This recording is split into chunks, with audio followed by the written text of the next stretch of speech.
Welcome back. Police here in the capital investigating another near-drowning incident. A 59-year-old female visitor from the United States is currently receiving medical treatment in hospital after almost drowning in waters in western New Providence. What we can tell you about this incident is that sometime around 9:45 a.m. Monday, the woman was swimming in the waters behind West Wind Cable Beach when she was swept underwater by strong waves. She reportedly ingested an excessive amount of salt water and was assisted to shore by a lifeguard who administered CPR. She was taken to the hospital by emergency medical services and is currently in stable condition. Now, this comes just hours after a 16-year-old girl nearly drowned in waters at Arawak after a vehicle that she was in went overboard near the bridge shortly before 8 Sunday night.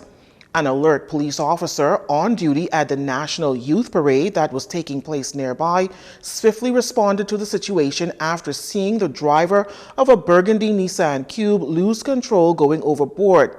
At last report, the teen was in hospital in critical condition. 2 other occupants that were in the vehicle were taken to hospital for medical assessment. Investigations into both matters continue. In news from the health front, 15 new cases of dengue fever added to the Ministry of Health's latest figures on the ongoing battle with dengue.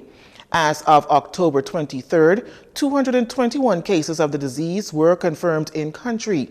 Now, 6 of those new cases added to New Providence, pushing the total in the capital to 143. The remaining 9 new cases added to Grand Bahama for a total of 74. 1 case each on Abaco, Eleuthera, Exuma, and the Berry Islands. Health officials continue to urge Bahamians and residents to eliminate all mosquito breeding habitats and take precautions to avoid mosquito bites. Symptoms of dengue fever typically begin 3 to 14 days after infection. These may include a high fever, headache, vomiting, muscle and joint pains, and a skin itching and rash. Health officials further advise that if you experience fever and 2 or more of these symptoms, you should see a healthcare provider or call the dengue fever hotline at 802-1143. In other news, officials at the Road Traffic Department still cracking down on fraudulent license discs. Speaking for the first time since Chief Superintendent Michael Johnson, officer in charge of the Criminal Investigations Department, revealed that 2 persons, a male and a female, were in custody after they were found with fraudulent license disc equipment in their home.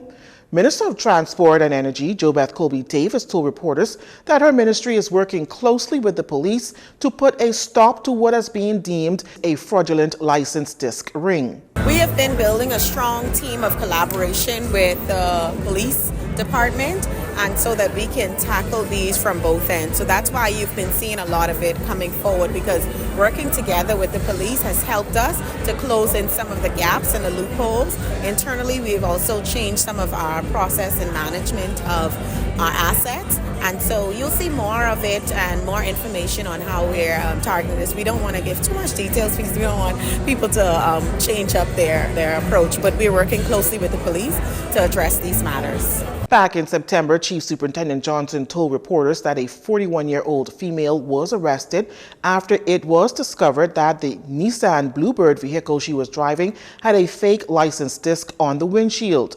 The woman was stopped in the area of Meadow Street and Hospital Lane, where her vehicle was searched during a roadblock exercise. In the past few weeks, police have been making significant arrests and put persons before the courts who have been found in possession with these fake replicas.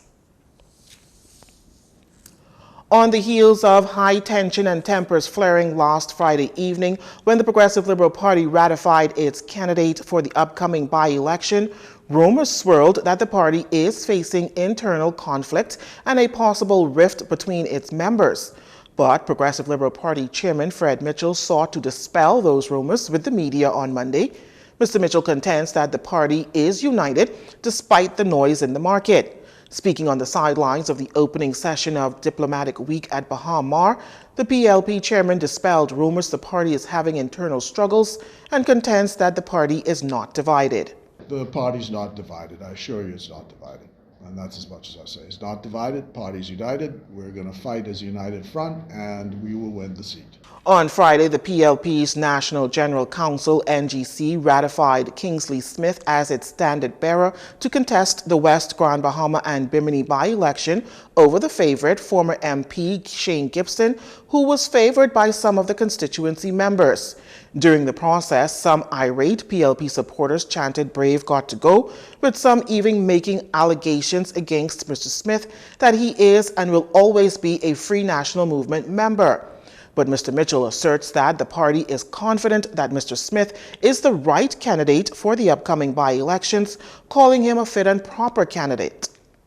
The candidate is the candidate, and everybody has agreed to all hands on deck to try and get that candidate elected.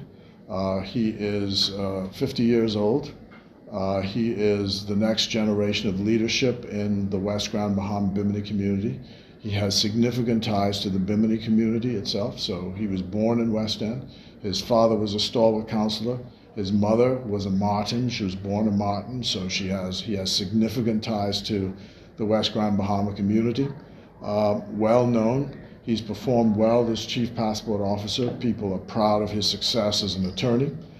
So we think all the ingredients are there to present a fit and proper person to be the representative. As for when the by-election will take place, Mr. Mitchell says no date has been determined. However, he says the outside date is November 25th, and the election is likely not to happen before the party's convention. And BAMSI is committed to bringing food security, and part of its commitment began on Monday with the planting of trees on school campuses across the capital to assist with the effort of citizens being able to become more food secure. Our Destiny Johnson has more in this report. The Bahamas Agriculture and Marine Science Institute, better known as BAMSI, launched their one-to-one challenge campaign program aimed at planting one tree for each citizen in the archipelago. The first of 3 trees were planted at Doris Johnson Senior High School, C.I. Gibson, and C.B. Bethel Senior High School. Executive Chairman of BAMSI, Senator Tyrell Young, while at the tree planting at Doris Johnson, says the initiative of planting over 400,000 trees is helping to prepare food for the next generation. We want to start off with the public schools because it's not just a food security initiative, it's also a training initiative and an awareness initiative. So we want to make the students, first of all, aware as to what is happening and what is necessary for our future and their future. So we see it fitting to make sure that we start off with our public schools to create the knowledge around the whole program and to also create awareness of how important it is for us to know what we have to do in order to make ourselves food secure. So the initiative, the name of the initiative that we went with is One-to-One Challenge. So it's one tree to every citizen of the Bahamas. That is the challenge that we undertake, and that we want to see how best we can meet that goal. It's a long-term goal. We want to do that over the next 3-4 years. So we will do our best to see how best we can meet that goal. Minister of State for the Environment Zane Lightbourne and Ambassador to CARICOM Leslie Miller Bryce, who also represented at the tree plantings at Doris Johnson and C.I. Gibson respectively, expresses how important these initiatives are for food security.